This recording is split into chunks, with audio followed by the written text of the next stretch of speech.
नमस्कार. स्वच्छतेच्या उदाहरणाच्या रूपात जर आपण मागील काही दशके आणि वर्तमानामध्ये पाहिलं तर अशा बऱ्याचशा व्यक्ती आहेत ज्यांनी समाज कल्याणासाठी तन मन धन अर्पून स्वच्छता अभियान चालवलं. जसं की हिमाचलची सिरमौर जिल्ह्यात राहणारी किंकरी देवी.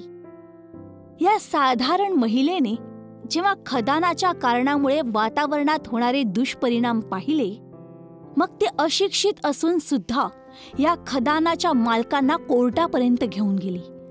आज आम्ही तुम्हाला त्यांचे संघर्ष आणि त्यांच्या शौर्याबद्दलचे परिचय देणार आहोत. धन्यवाद. किंकरी देवी हिमाचल प्रदेशातील एक अशी पर्यावरण रक्षक ज्यांनी चुना दगडीच्या खदानाची उत्खननाच्या विरुद्ध लढाई लढली. किंकरी देवींचा जन्म हिमाचल प्रदेशातील सिरमौर जिल्ह्यात एका छोट्याशा गावात आणि खूप गरीब कुटुंबामध्ये झाला होता. त्यांचे वडील एक शेतकरी होते. लहानपणापासूनच त्यांनी लोकांच्या घरी काम करायला सुरुवात केली होती. 14 वर्षांच्या लहान वयातच त्यांचं लग्न शामू नावाच्या एका कामगाराबरोबर झाले. पण 22व्या वर्षीच त्या विधवा झाल्या आणि आपलं पालन पोषण करण्यासाठी त्यांनी सफाई कर्मचारीचं काम सुरू केलं. अशिक्षित असून सुद्धा त्यांनी खूप लोकांना पर्यावरणाच्या प्रती जागरूक केलं आणि त्यांनी अनियंत्रित खननाच्या दुष्परिणामाबद्दल त्यांना सचेत केलं. धून घाटीमध्ये उत्खननावर 1985 मध्ये प्रतिबंध लावल्यानंतर सिरमौर जिल्ह्यात चुना दगडीच्या उत्खननाचा व्यापार पूर्ण जोरात सुरू झाला. अत्याधिक उत्खननामुळे ह्या जिल्ह्याचं जलाशयाचं पाणी प्रदूषित व्हायला लागलं. शेतीची जमीन खराब व्हायला लागली आणि जंगलं कमी व्हायला लागली. किंकरी देवी जी अशिक्षित होती, त्या जिल्ह्याच्या आजूबाजूला उत्खननाच्या विरुद्ध तिने बंड पुकारला आणि लोकांना प्रदूषणाविरुद्ध जागरूक करण्यासाठीचे मुख्य कारण झाल्या. त्यांनी आपल्या लढ्याची सुरुवात 1987 मध्ये एक स्वयंसेवी संस्था peoples action for people in need यांच्या मदतीने शिमला हायकोर्टात एक PIL दाखल केली. ही केस तिथल्या 48 खदानाच्या मालकांविरुद्ध होती, जे या चुना दगडीच्या उत्खननासाठी जबाबदार होते.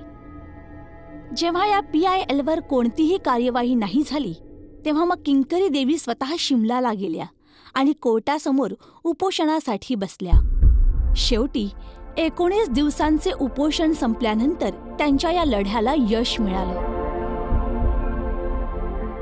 आणि कोर्टाने उत्खनन आणि डोंगरावर विस्फोट करण्यासाठी निर्बंध लावले. उच्च न्यायालयाने पुन्हा ही केस उघडली, पण तिथे पण त्यांच्याच बाजूने निर्णय सुनावण्यात आला. त्याच्यानंतर किंकरी देवींना एक सुविख्यात पर्यावरण रक्षकाच्या रूपात ओळखू लागले.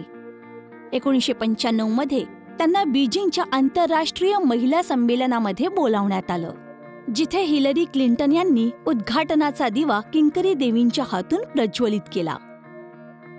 1999 मध्ये त्यांना झाशीची राणी लक्ष्मीबाई स्त्री शक्ती पुरस्काराने सन्मानित केलं गेलं. किंकरी देवींनी संग्राहा गावात डिग्री कॉलेज उघडण्यासाठी आंदोलनं सुरू केली, जिथे त्यांनी आपली आयुष्याची खूप वर्ष घालवली. 2006 मध्ये शेवटी तिथे डिग्री कॉलेज उघडलं गेलं.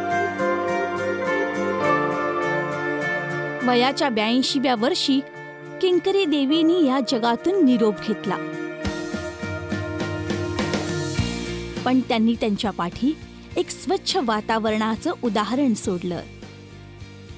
त्यांचं जीवन या गोष्टीचं उदाहरण बनलं की शिक्षण फक्त डिग्रीमुळेच नाही मिळू शकत. एक साधारण अशिक्षित व्यक्ती सुद्धा आपल्या आजूबाजूच्या वातावरणाबद्दल जागरूक राहिला तर तो समाजात असे मोठे मोठे बदल घडवून आणू शकतो, जे शिक्षित लोक सुद्धा नाही करू शकत. आपण सगळ्यांनी किंकरी देवीच्या जीवनातून प्रेरणा घेतली पाहिजे.